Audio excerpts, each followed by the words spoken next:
Deputy Secretary of the Interior, who will be answering your questions for the next 30 to 40 minutes. We've already received a lot of great questions from you all, but if you would like to ask some more, please log on to livestream.com/interior and ask your question, and we'll do our best to get through as many as possible. So right now, I'll turn it over to David. David? Tim, thanks. I'm looking forward to this web chat, and happy Earth Day to everybody out there. I just want to make a couple of quick opening remarks. First, one of the ways we're celebrating Earth Day at the Department of the Interior is by waiving entrance fees at our national parks for this weekend. So we hope that you'll take the opportunity to go out and visit some of our national parks in your area, or even hop on a plane or hop in your car and go to a national park. It's always a great way to remember and reconnect with nature and what we're all about as Americans, with our heritage, really. Second thing I want to mention is that we are part of the President's Sustainability Initiative at the Department, and in addition to the activities that we have with the public through our national parks, our public lands, and other activities, we're doing a lot inside the Department to make sustainability part of our DNA here.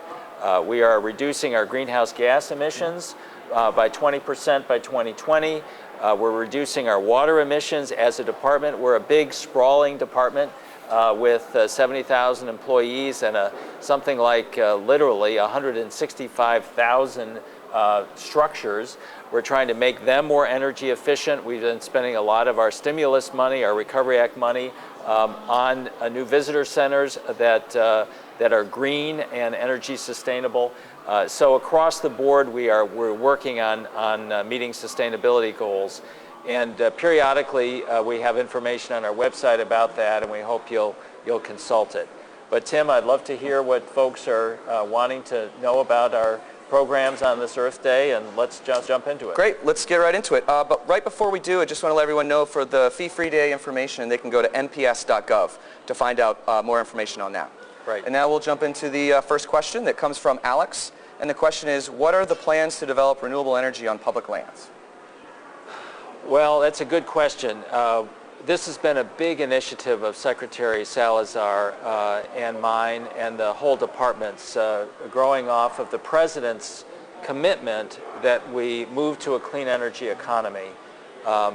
As you may or may not know, the Department of the Interior, because we are such a large landowner, literally 22% of the landmass of the United States, a lot of important energy resources come from our lands, and we also manage the offshore resources.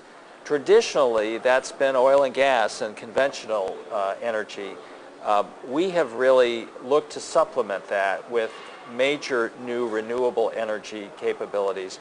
We have enormous solar facilities, for example, in the Southwest, but also other areas of the country, enormous wind resources in the offshore Atlantic, and also many of our public lands in the Plain States and throughout the country.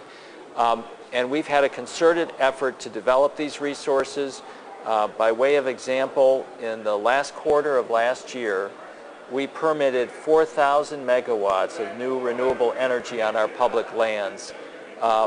That's the equivalent of literally a dozen coal-fired power plants. So we're working hard on this. We're doing it in a way that is sustainable, that deals with the negative environmental impacts of renewable energy, and there certainly are some in terms of siting. So we're excited about it. Great. Great. Yeah. Thank you, David. We're going to move on to another question now, and this question comes from Carl. And he says, my friends and I enjoy camping and using our off-road vehicles in the great outdoors. My question to you is, what is the administration doing to increase the areas available for me and my friends to ride in?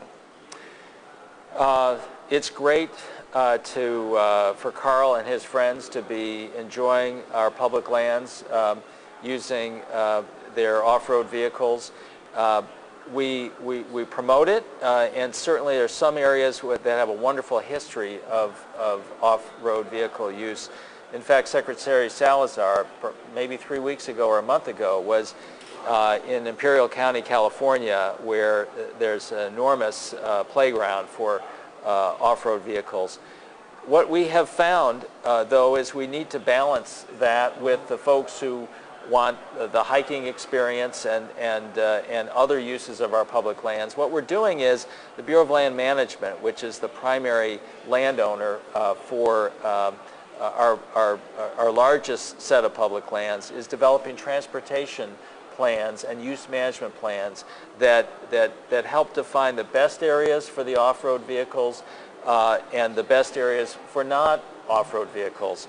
And if you're interested, please go to the blm.gov website, find out in your area what the travel management plan situation is, and enjoy our public lands. Great. Thank you, David. The next question is coming from Jackie in Virginia, and her question is, the America's Great Outdoors report showed that Americans value protected landscapes. However, there are millions of acres of spectacular wildlands out west that are currently unprotected from development and off-road vehicle damage. How will the Interior Department ensure these landscapes, such as Red Rock Canyon surrounding Canyonlands National Park, are protected for all Americans to enjoy today and in the future? That's a good question. It's really related to Carl's question, which is how do we manage best our public lands, those that have multiple uses, and that's the Bureau of Land Management lands in particular. And the way we do this is by public input. The BLM, Bureau of Land Management, has what are called resource management plans developed in various western states where the BLM lands are. And we are committed to looking fresh at a number of our, we call them RMPs, resource management plans, and making sure we're making good, sound decisions about what areas are appropriate for oil and gas drilling, what areas are appropriate to keep in a wild state, and what areas are in between. I again encourage folks to find out what the situation is in their region and participate in the public process. We don't do this outside of a public process. Right. Great. Thank you, David. The next question is about our national parks. Carolyn wants to know, is the National Park Service going to be able to keep our national parks open with the millions cut from Congress in the coming months? The answer is yes. We will keep our parks open. We are grateful that we didn't have a government shutdown. I think many of you who are watching this web chat know about how important our national parks are, and I'm somewhat perhaps parochially pleased that the recognition that our parks might close was one of the reasons why Congress was able to get its act together and give us a budget.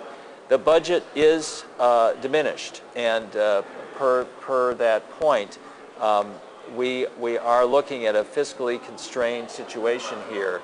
And I think the national parks and the imperative of maintaining our national parks is a reminder that that spending on the government's part is an important part of our nation's experience.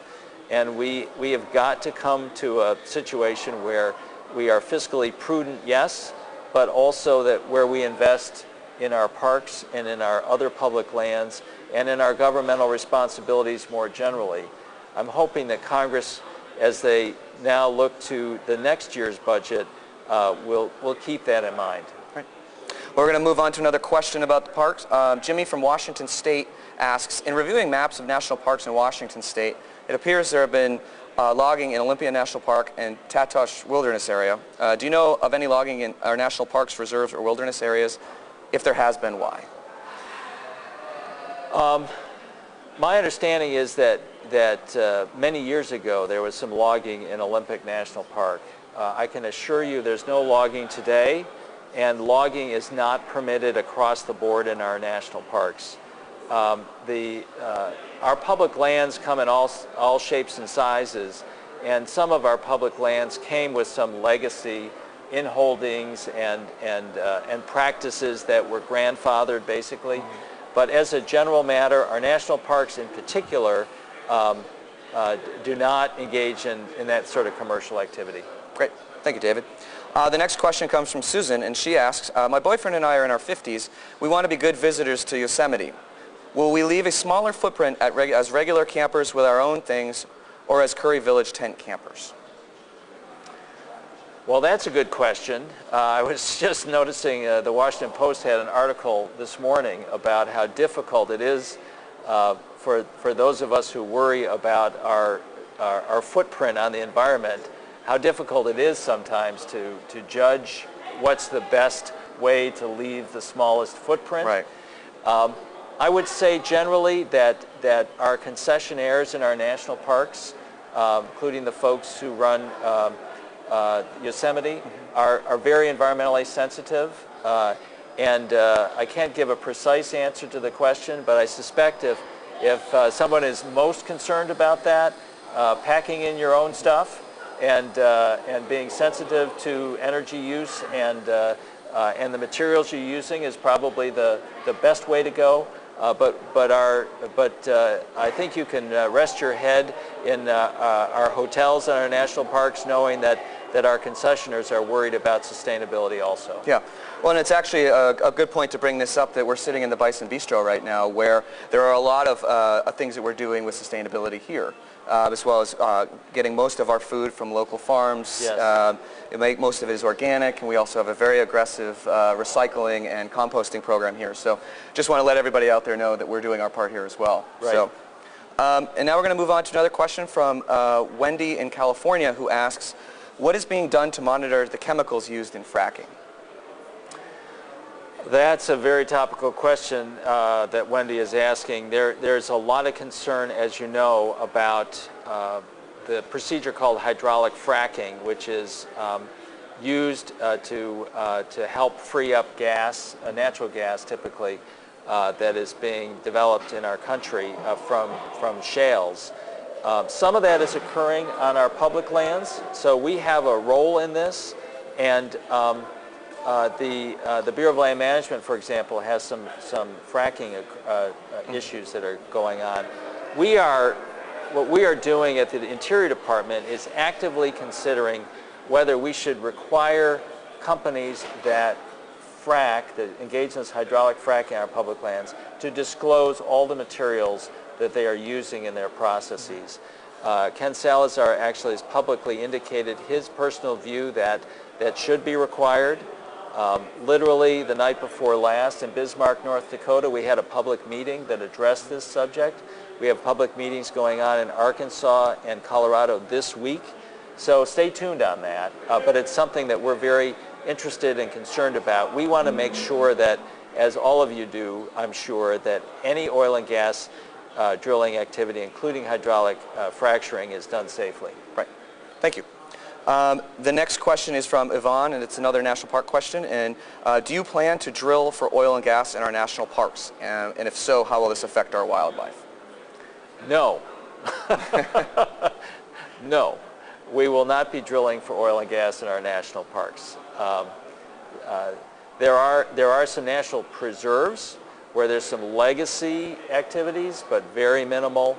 Our national parks are special places. They are, as per the question from Washington State about Olympic National Park, they're not the places for extraction activities. And in general, our view is on all the public lands where we do have extraction activities, let's do it in the right places and in the right way and not willy-nilly across the landscape, because these public lands that we have, we're so blessed as a country to have literally 30% of our nation's land mass set aside for public use. That's our legacy for our children and our grandchildren. And how we steward that land is so important, and certainly how we manage it for extractive industry is extremely important. Right. Thanks, David. Here's another question from Stuart in Minnesota, who asks, I'm wondering in this time of doing more with less, how is DOI working to partner more tightly with groups like the Boy Scouts of America and the Sierra Club to help share the responsibility of land management, appropriate use, etc., to make the most of the wonderful resources that Interior is responsible for managing?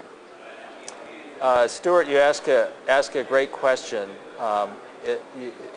We are totally into partnerships at the Department of the Interior, and it's for a couple of reasons. One is it's to stretch our collective ability to manage our resources in a good way. And we do have limited budgets, we have limited people. We want to take advantage of committed organizations and individuals who share our values and want to help. Boy Scouts is a perfect example. There's another reason though too. We're doing a big effort to outreach to the youth of our country. We want to reconnect our youth to our natural resources and the wonders of America. We work with the Student Conservation Association, one of our big partners, to get young people to have the opportunity to help us clear our trails, to participate in our education programs. Last year, we employed 21,000 youth in our Interior Department, and we want to up it this year. In fact, we've got a website. Do you know the web address? Yep, it's actually youthgo.gov. So if you go to youthgo.gov, there is a lot of information for young people about how they can get involved in the work that we're doing. Great. So go to that website and tell us in your community what we can do to further these partnerships and youth involvement in the great outdoors. Great. Thanks, David.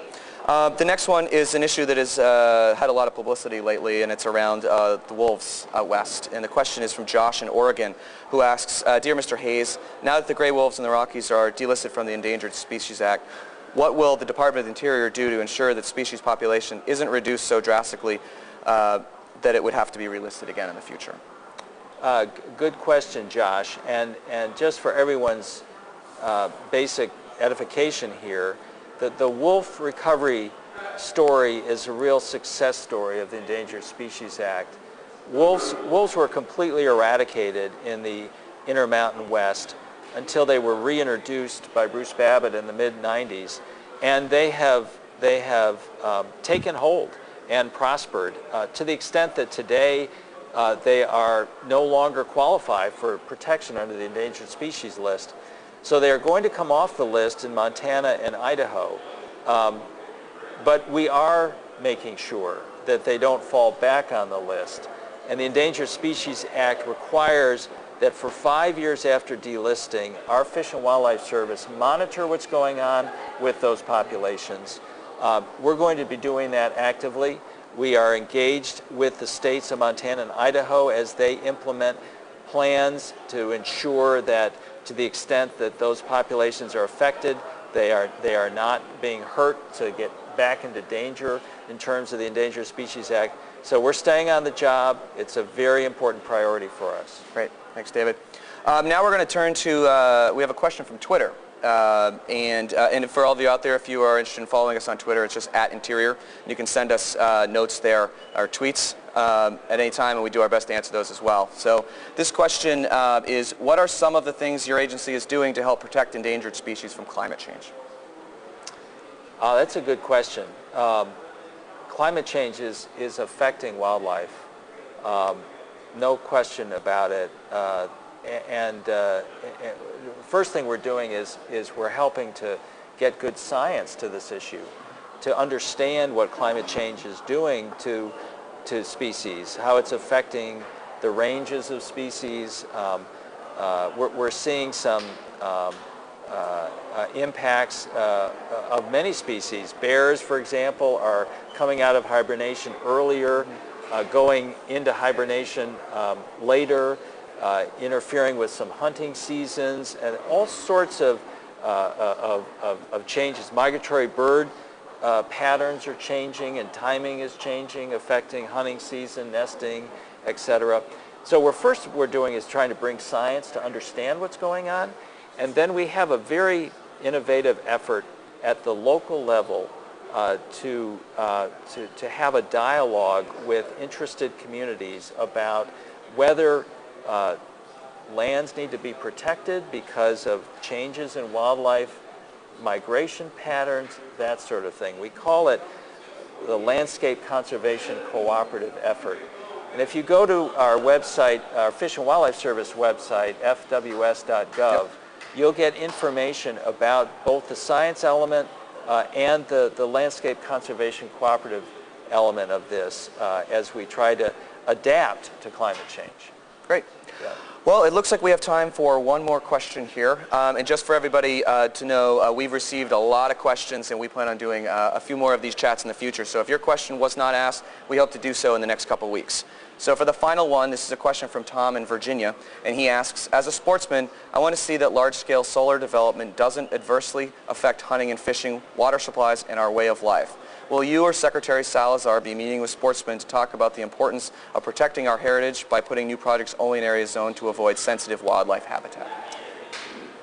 Yes, we will. We have been, and we will continue to. And appreciate the question. It's an appropriate bracket to that very first question you asked me, Tim, about our commitment to have renewable energy on our public lands. We share a commitment that be done in a way that is environmentally sensitive, and that we do it in the right places.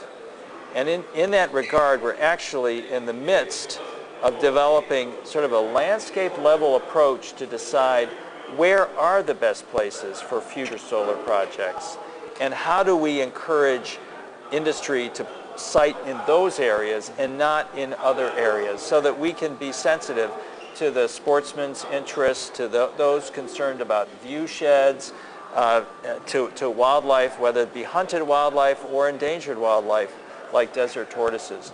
So we're actually in the midst of an environmental impact statement covering most of the West to deal with this for solar, and we encourage everyone to participate. We just extended the comment period actually until May 2nd, and then we'll be continuing to meet with folks as we try to figure this out. It's a real priority for us. Great. Well, thank you, David, and thank you for everyone for tuning in today. If you joined us late, the full Q&A session here will be available on doi.gov next week. We hope that this is the beginning of a conversation with you. We hope to be doing these a few times a month, and if you want to get updates on when we'll be doing these, you can go to doi.gov, and in the upper right-hand corner, there's a box to add your email address, and we'll do our best to send you all the information.